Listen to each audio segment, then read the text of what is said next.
Hello दोस्तों, कैसे हैं आप लोग। अगर आप भी यूपी बोर्ड 2026 की परीक्षा देने वाले हैं तो यह वीडियो आपके लिए बहुत ही उपयोगी होने वाला है। आज मैं क्लास 10 साइंस का वन शॉट लेके आया हूँ। आज हम लोगों का चैप्टर थर्ड धातु एवं अधातु है। इस चैप्टर से जितने भी इंपॉर्टेंट थ्योरी, फार्मूला और वन लाइनर क्वेश्चन यानी अति लघुत्तरीय क्वेश्चन बन सकते हैं, सभी प्रश्नों को मैं सॉल्व करवाने वाला हूँ। इस वीडियो को देखने के बाद आप प्लेलिस्ट ऑप्शन में जाकर इस चैप्टर से संबंधित जितने भी बहुविकल्पीय प्रश्न बन सकते हैं, सभी प्रश्नों को मैं सॉल्व करवा चुका हूँ। अगर आप दोनों वीडियो देख लेते हैं तो आप लोगों का यह चैप्टर पूरी तरह से तैयार हो जाएगा। शुरू करते हैं पहला क्वेश्चन। पहला टॉपिक हम लोगों का है धातु, जिसे इंग्लिश में मेटल कहा जाता है। धातुएं प्रायः चमकदार होती है, मतलब इनमें चमक होती है। उष्मा व विद्युत के अच्छे सुचालक होते हैं, इसमें उष्मा व विद्युत अच्छी तरह से पहुंच सकता है।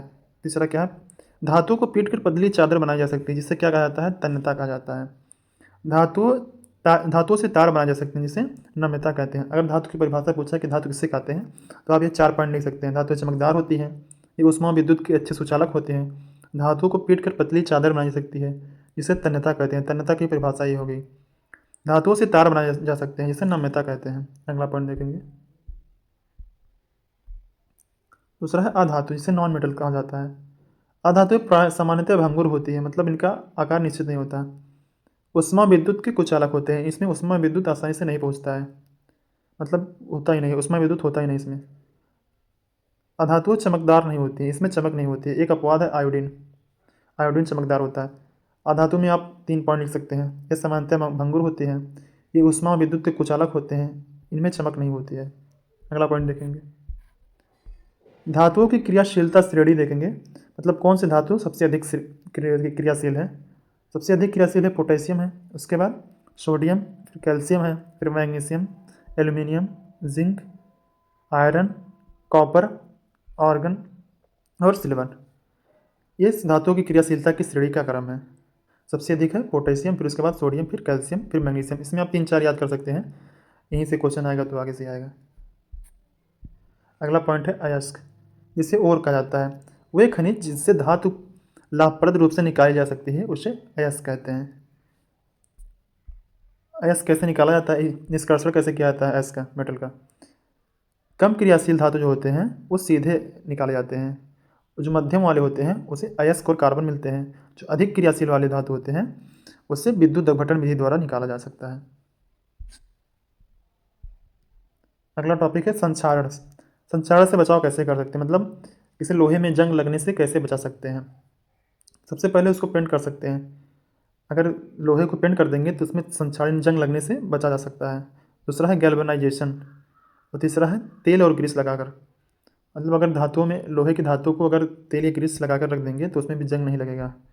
और तीसरा है मिश्र धातु बनना, मतलब दो धातु को आपस में मिलाकर रखना, उसे मिश्र धातु कहते हैं। संक्षारण से बचाने या जंग लगाने की 4 विधियाँ हैं। ये बहुत इंपॉर्टेंट है यूपी बोर्ड की दृष्टि से। संक्षारण से लगभग हर साल क्वेश्चन पूछा जाता है। अगला टॉपिक देखेंगे। अगला टॉपिक है मिश्र धातु, जिसे एलॉय कहते हैं। 2 या 2 से अधिक धातु अधातु का मिश्रण मिश्र धातु कहलाता है। मतलब 2 या 2 से अधिक धातुओं या धातु अधातु का मिश्रण मिश्र धातु कहलाता है। जैसे पीतल में क्या कहलाता है, कॉपर रहता है और जिंक, दो मिलकर पीतल बनाते हैं। कॉपर और जिंक मिलकर पीतल बनाते हैं। कौसा में क्या होता है, कॉपर होता है और स्टेनस होता है, ब्रॉन्ज होता है। स्टील में क्या होता है, आयरन होता है प्लस कार्बन होता है। जब 2 या 2 से अधिक धातु या धातु अधातु मिलकर किसी नए धातु का निर्माण करती है तो उसे मिश्र धातु कहते हैं। जैसे पीतल में क्या होता है, कॉपर जिंक होता है। कौसा में क्या होता है, कॉपर प्लस ब्रॉन्ज होता है। स्टील में क्या होता है, आयरन प्लस कार्बन होता है। अगला टॉपिक देखते हैं। कुछ महत्वपूर्ण सूत्र हैं कि इंपॉर्टेंट केमिकल इक्वेशन क्या होते हैं।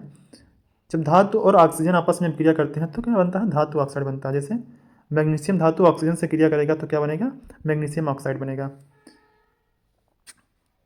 अगला क्वेश्चन देखेंगे। धातु ऑक्साइड प्लस जल से अब क्रिया करता है तो क्या बनता है, क्षार बनता है, यानी बेस कहते हैं जिसे। धातु ऑक्साइड मान ली Na2O हो, उसके बाद हाइड्रोजन है, जल से क्रिया करता है तो क्या बनेगा, क्षार 2NaOH यानी सोडियम हाइड्रोक्साइड बनेगा। अगला रिएक्शन देखेंगे। धातु प्लस जल आपस में क्रिया करते हैं तो क्या बनाते हैं, धातु हाइड्रोक्साइड बनाते हैं प्लस H2 बनाते हैं। ये सोडियम धातु जल से क्रिया करता है तो क्या बनाता है, सोडियम हाइड्रोक्साइड बनाता है और H2 निकल जाता है। वही कह रहा, धातु प्लस जल आपस में क्रिया करते हैं तो धातु हाइड्रोक्साइड बनाते हैं। अगला रिएक्शन देखेंगे। जब धातु प्लस अम्ल आपस में अभिक्रिया करते हैं तो क्या बनाते हैं, लवण प्लस H2 बनाते हैं। जैसे जिंक धातु H2SO4 यानी सल्फ्यूरिक अम्ल से जब अभिक्रिया करता है तो जिंक सल्फेट बनाता है और H2 गैस निकल जाती है। अगला रिएक्शन देखेंगे।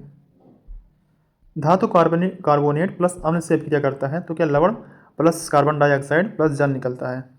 जैसे कैल्शियम कार्बोनेट है, इसे धातु कार्बोनेट कहते हैं, कैल्शियम कार्बोनेट प्लस अम्ल यानी HCl हाइड्रोक्लोरिक अम्ल से कहते हैं।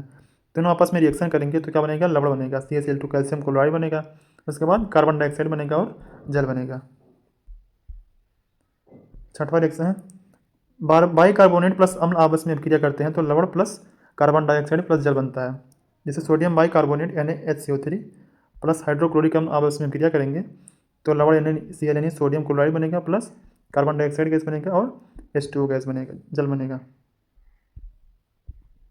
सातवां रिएक्शन क्या है, जब अधिक क्रियाशील धातु कम क्रियाशील धातु को विस्थापित करती है तो इसे क्या कहते हैं, इसे विस्थापन अभिक्रिया कहते हैं। जब अधिक क्रियाशील धातु कम क्रियाशील धातु को विस्थापित कर देती है तो इसे विस्थापन अभिक्रिया कहते हैं। जैसे देखिए यहाँ पे Fe है प्लस CuSO4 है, यहाँ पे क्या बना FeSO4 प्लस Cu, यहाँ Fe क्या हुआ, Cu को विस्थापित कर दीजिए। जब एक अधिक क्रियाशील धातु कम क्रियाशील धातु को विस्थापित कर देता है तो उसे विस्थापन अभिक्रिया कहते हैं। वही हुआ ना, ये फिर क्या हुआ, Cu को डिस्प्लेस कर दिया यानी विस्थापित कर दिया तो क्या बन गया, FeSO4 फेरस सल्फेट बन गया और कॉपर आग निकल गया, दूसरे यहाँ पे चला गया, इसे विस्थापन अभिक्रिया कहते हैं।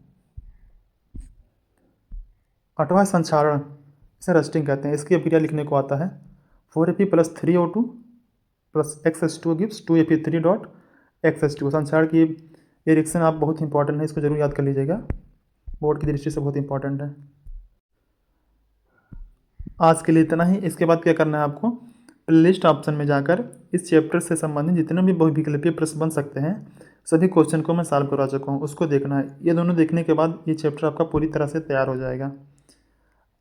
अगर वीडियो पसंद है तो चैनल को लाइक और सब्सक्राइब जरूर करें। ऐसे ही वीडियो के साथ मिलते हैं अगले वीडियो में।